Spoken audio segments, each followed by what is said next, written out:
Labas rytas. Šiek tiek vėluodama šįmet atėjo pavasaris, bet be didelių potvinių, be šalnų, griaustiniais nugriaudėjo, budindamas žemę, žolę, medį naujam gyvenimui. Štai netrukus ir šventas Jurgis, senovės lietuvių Joriu vadintas, atjoja gyvulius gindamas laukan.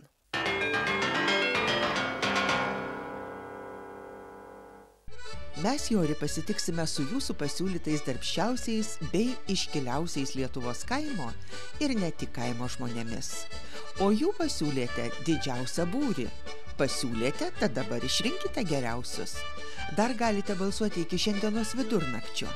O šįkart Gimtojoje žemėje kalbėsime apie nominantus.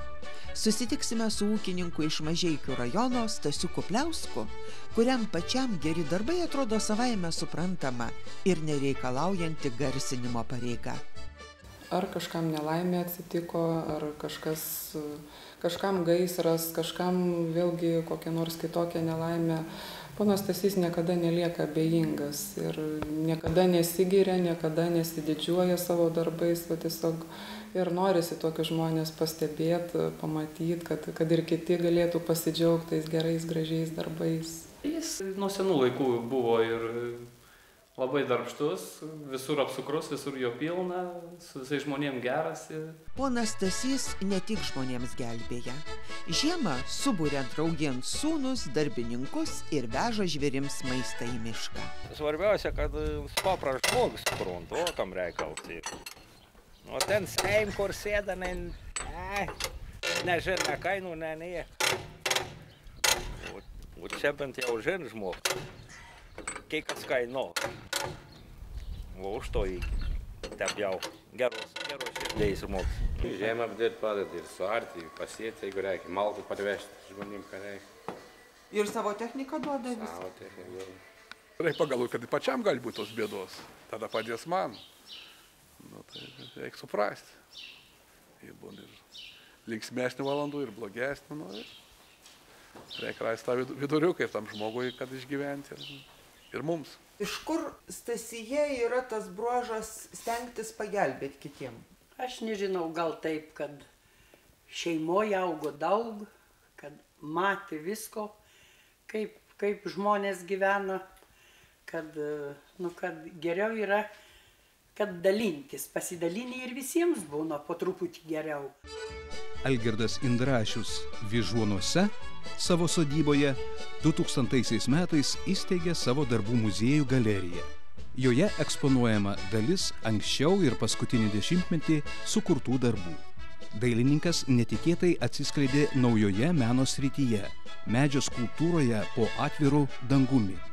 Kieme taikiai sugyvena visos religijos ir dievai.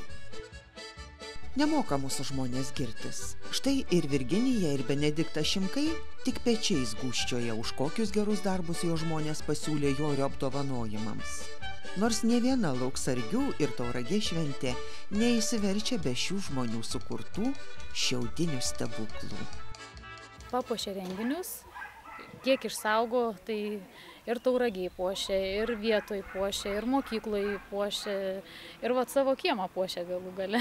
Pats nejaukiai jauties, žinai, kad nesi to verts, tai iš tikrųjų. O kodėl nevertas, tai gražiai kokių yra sodybų, čia tai tokie skurdukai.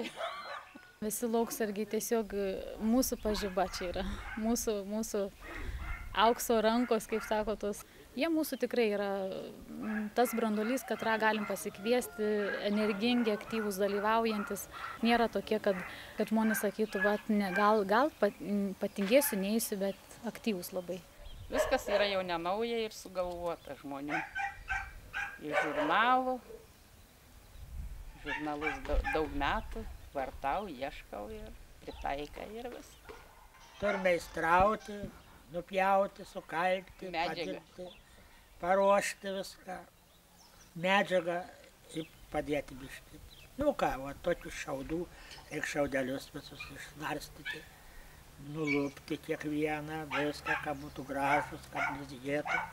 Ne taip paėmė nulauką ir dėdė. Neišeina. Ir viskas.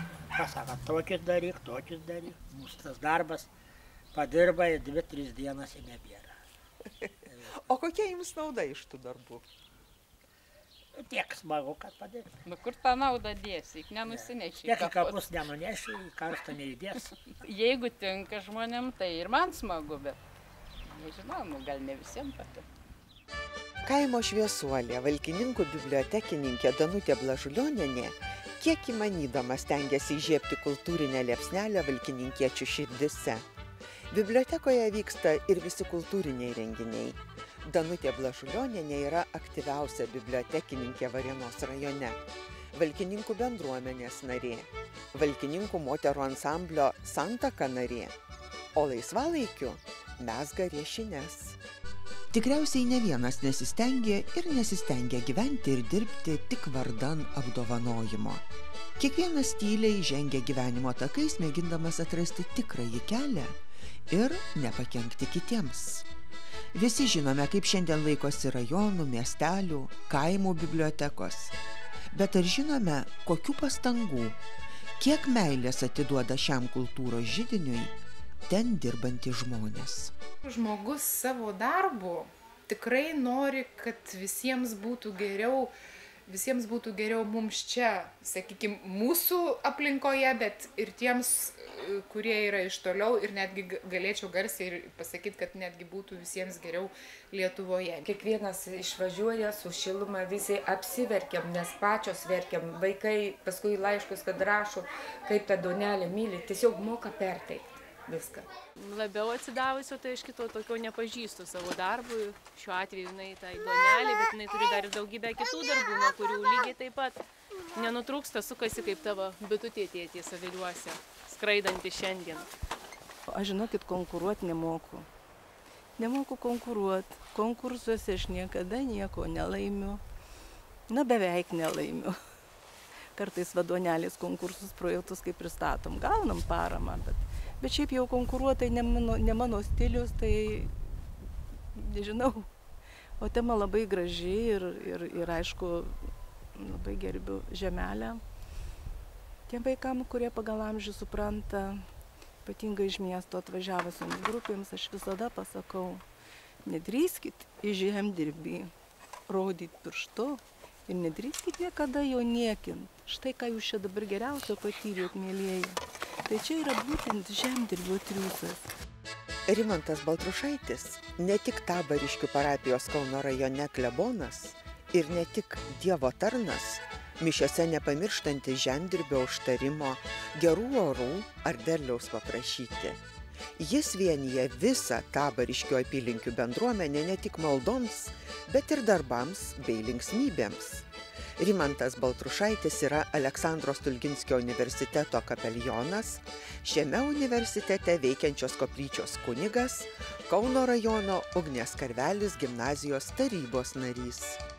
Kiti Jorio apdovanojimo nominantai yra darbštūs, svetingi, nesiskundžiantis gyvenimu ir visada besistengiantis pagelbėti kiekvienam besikreipiančiam į juos. Ūkininkai iš Kaišiadorių rajono. Dėl visų ir kaimynų stengiasi, dėl visų. Ir kaimynam kokia, žinokit, ar bėda kas, tai visi pas mus eina. Visi pas mus, daugiau niekur neina. Visi tik pas mus. O kodėl?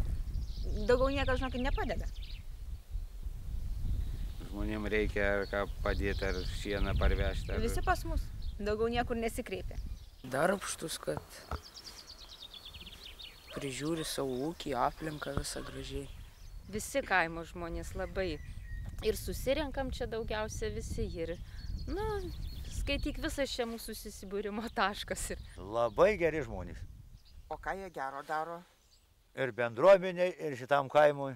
Ko reikės pasalgiai, kreipkės visą laiką. Jis toks tūšių žmogus. Ateina, aplanko čia mami jau žmonės. Tikrai ateina, kiek ko galim, tam tuo padedam. Tai žinai, sandėlį kulia, tai kur žmonės atveža sėklą, išvalai viską, grūdus.